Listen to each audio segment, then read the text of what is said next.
Hello dear student, you are most welcome today in this my online class by me इंसान अली सुभागी देवी माध्यमिक विद्यालय intermediate college Allahabad Maharajganj. Today for class 12 English prose chapter 2 A Fellow Traveler written by A.G. Gardiner we have to read. Dear student, इसके पहले आप लोगों ने कक्षा 12 English short story chapter first the gold watch का एक्सप्लेन हम लोगों ने देखा. पिछले ऑनलाइन क्लास में वह चैप्टर समाप्त हुआ. आज हमें और आपको A.G. गार्डिनर द्वारा लिखित ए फेलो ट्रैवलर के विषय में पढ़ना है. देखिए, ए माने होता है एक, फेलो माने साथ ही, ट्रैवलर माने यात्री. तो ए फेलो ट्रैवलर एक सहयात्री. इस पार्ट से, इस टाइटल से आप समझ सकते हैं कि कोई एक व्यक्ति यात्रा कर रहा है और उसी के साथ एक और व्यक्ति यात्रा करे, कोई एक और क्रिएचर यात्रा करे तो उसी को कहते हैं सहयात्री. चाहे वह कोई भी प्राणी हो, अगर किसी प्राणी के साथ कोई प्राणी यात्रा कर रहा है तो उसी को फेलो ट्रैवलर कहा जाता है, उसी को सहयात्री कहा जाता है. तो थोड़ा हम अबाउट द ऑथर के विषय में देखते हैं, राइटर के विषय में, लेखक के विषय में हम थोड़ा चर्चा करते हैं. A.G. Gardiner A distinguished journalist and an eminent essay writer was born in 1865. A.G. Gardiner जो कि विशिष्ट रूप से एक पत्रकार थे और प्राणियों के विषय में लेख लिखने वाले, निबंध लिखने वाले राइटर थे. उनका जन्म 1865 में हुआ था. एज ए जर्नलिस्ट, पत्रकारिता के रूप में, एक पत्रकार के रूप में, ही वर्क, उन्होंने कठोर परिश्रम किया. And edited the Daily News for 7 years इन लंदन, और लंदन में 17 वर्षों तक द डेली न्यूज के एडिटर रहे. He wrote several volumes of essay under the pen name of Alpha of the Plough. वह अल्फा ऑफ द प्लाउ नाम से लगभग कई ऐसे की निबंधों की किताबें उन्होंने लिखा.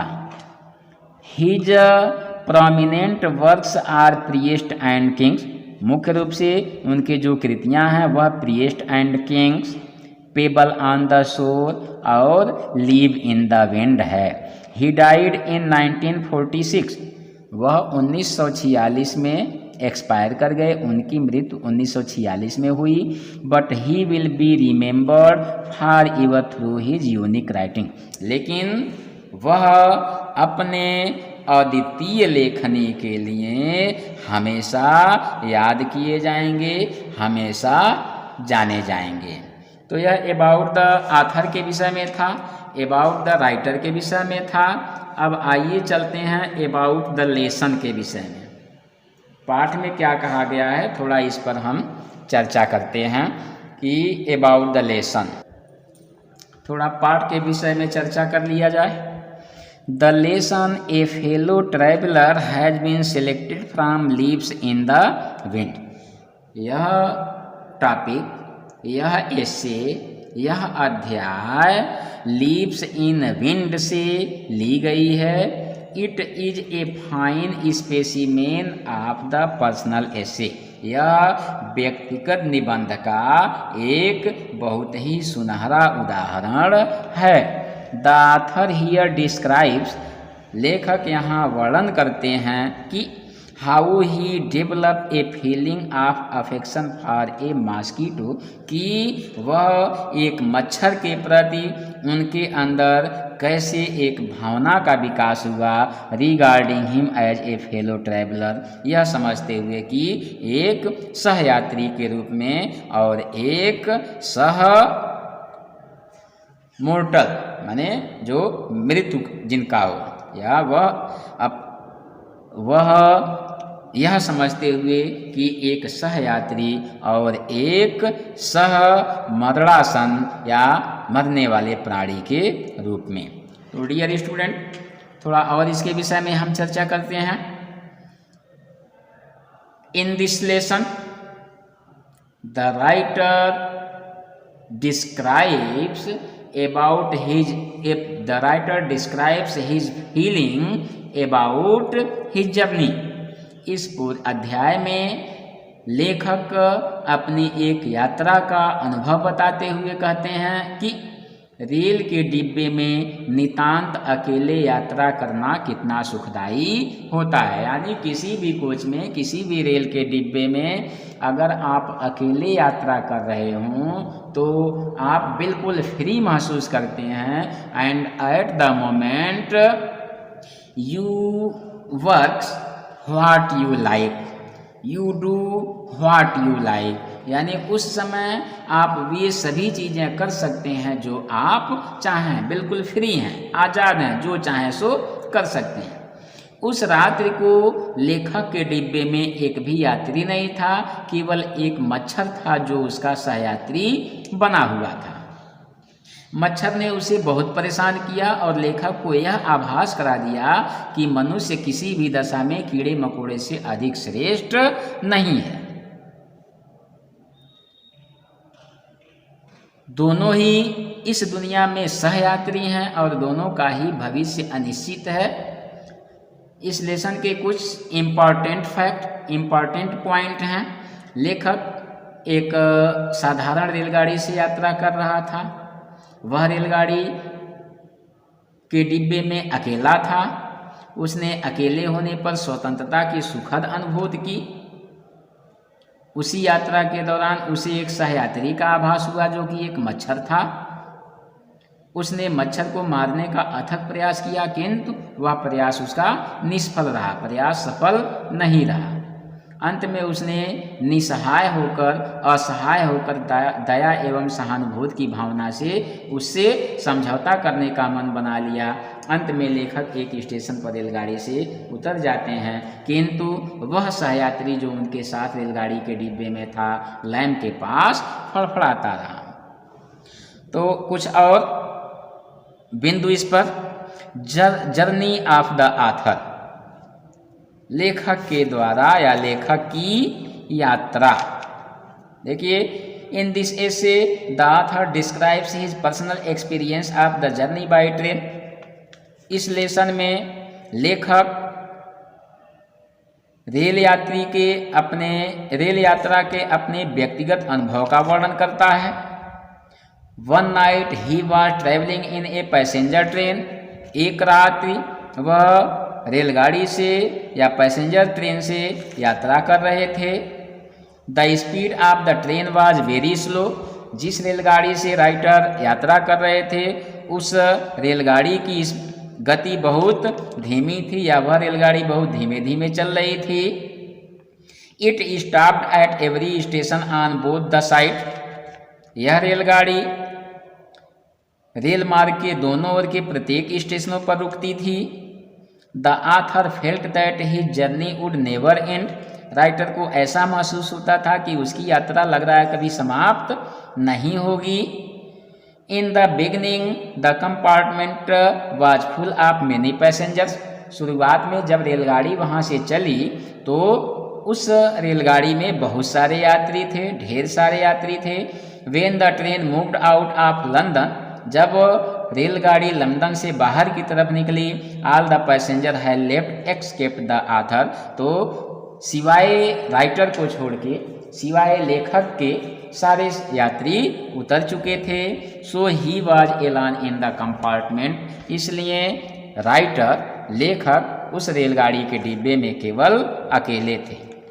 अब अकेले हो गए। उसके बाद देखिए, सेंस ऑफ फ्रीडम, स्वतंत्रता की अनुभूति क्या होती है, आज़ादी का अनुभव क्या होता है। देखिए, the author felt that his loneliness in the compartment gave him freedom to do anything of his liking.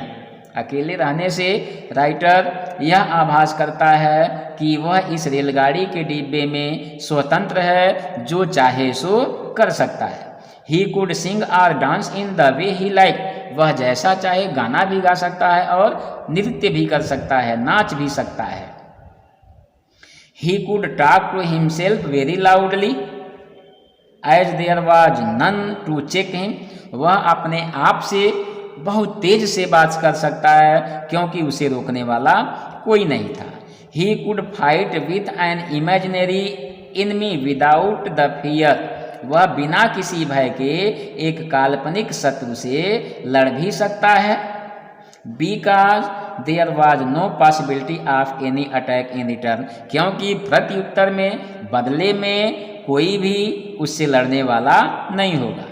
He could amuse himself by singing or dancing or playing marbles on the floor. यानी वह उस रेलगाड़ी के डिब्बे में जो उसकी मर्जी सो कर सकता था.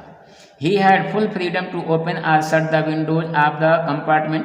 उसे पूर्ण आज़ादी थी वह अपने कंपार्टमेंट के वह अपने डिब्बे के खिड़कियों को खोल भी सकता था और बंद भी कर सकता था. He could also stand on head. वह अपने सर के बल खड़ा भी हो सकता था और सिट बैठ भी सकता था और लाई एनीवेयर ऑन द कुशन. और उस गद्दी पर जो रेलगाड़ी के डिब्बे में जो सीट बने होते हैं उस पर किसी भी सीट पर जाकर फुल लेंथ से सो भी सकता था, लेट भी सकता था. Nobody was there to prevent him from doing any such thing. और कोई भी व्यक्ति उसे ऐसा करने से रोकने वाला नहीं था. तीसरा जो है प्रेजेंस ऑफ ए मॉस्किटो, मच्छर की मौजूदगी. देखिए, the writer thought of so many things. लेखक ऐसे बहुत सारी बातें सोचा, बट डिड नथिंग, लेकिन वह कुछ किया नहीं. When he was all alone, जब वह बिल्कुल अकेला था, he stopped reading the newspaper. तो वह समाचार पत्र पढ़ना शुरू कर दिया.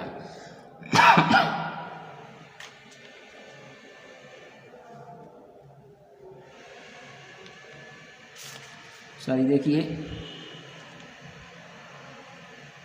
When he was all alone, he stopped reading. जब वह बिल्कुल अकेला था तो उसने समाचार पत्र पढ़ना बंद कर दिया. आइए इसका हिंदी में व्याख्या कर देते हैं, उसके बाद फिर इंग्लिश टू इंग्लिश व्याख्या होगी.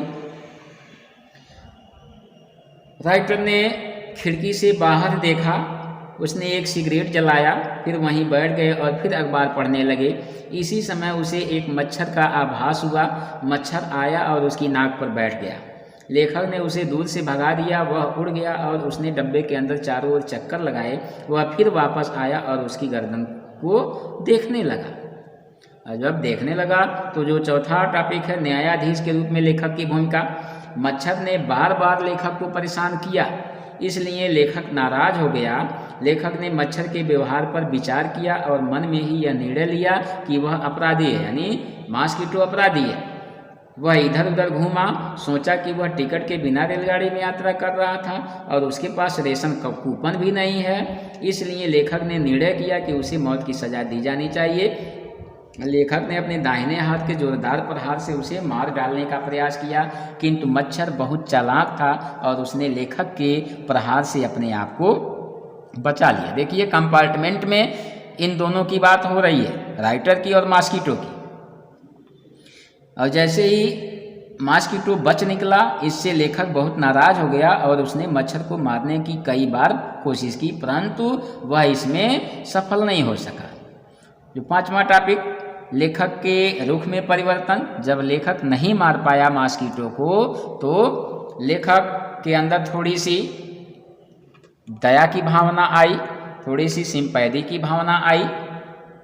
जब लेखक मच्छर को सज़ा नहीं दे सका तब वह इस मामले पर ठंडे दिमाग से विचार करने लगा. उसने यह अनुभव किया कि मच्छर जैसे छोटे कीट का भी अपना व्यक्तित्व और बुद्धि होती है. उसे लेखक के साथ समानता के स्तर पर जीने का पूरा अधिकार है. ऐसा सोचते हुए लेखक ने अपनी श्रेष्ठता की भावना को भुला देने का निर्णय किया. उसने मच्छर के प्रति दयालुता दिखाई और अपनी प्रतिष्ठा की रक्षा करने का निर्णय किया. इसलिए उसने मच्छर को मौत की सज़ा देने के अपने इस फैसले को वापस लेने का निश्चय किया. छठवां, न्यू रिलेशनशिप, नया रिश्ता. मच्छर वापस आया और लेखक के अखबार पर बैठ गया. लेखक के मन में यह विचार आया कि वह कागज को मोड़कर मच्छर को आसानी से मार सकता था, किंतु उसने ऐसा किया नहीं। वह मच्छर के जीवन की रक्षा करने का निश्चय कर चुका था। यद्यपि वह मच्छर को अपने भाई की तरह प्यार नहीं कर सकता था, तो भी वह मच्छर के साथ दूर के रिश्ते का अनुभव कर रहा था।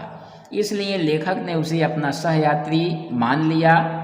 मनुष्य यानी जो लेखक और मच्छर दोनों एक निश्चित अवधि के लिए इस संसार में आए हैं और हम और दोनों को जीवन मरण का समान सामना करना होता है, समान अधिकार है। वास्तव में वे दोनों जब तक दुनिया में जीवित रहेंगे तब तक वे सहयात्री बने रहेंगे। एंड ऑफ द जर्नी, यात्रा की समाप्ति। लेखक अपने और मच्छर के जीवन की समान बातों को लेकर विचारों में डूबा हुआ था। इसी बीच लेखक को कूली की परिचित आवाज़ सुनाई पड़ी। वह यह कह रहा था, श्रीमान आपका स्टेशन आ चुका है। जब लेखक रेलगाड़ी के डिब्बे से स्टेशन पर उतरा तो राइटर ने देखा कि उसका सहयात्री जो मॉस्किटो था उस लैंप के यानी जो लाइट है उसके चारों तरफ फड़फड़ाता हुआ इधर उधर घूम रहा था, नाच रहा था, दौड़ रहा था। तो यह इस लेसन का ए फेलो ट्रैवलर का मुख्य सारांश रहा। डियर स्टूडेंट, इसके सारांश को आप सुनिएगा। यही कुछ चीज़ें इसमें बताया गया है। एज ए समरी आप लोगों के सामने रखा गया। अगले ऑनलाइन क्लास में आपको paragraph by paragraph, word by word, meaning by meaning आपको आपके सामने एक्सप्लेन किया जाएगा। धन्यवाद।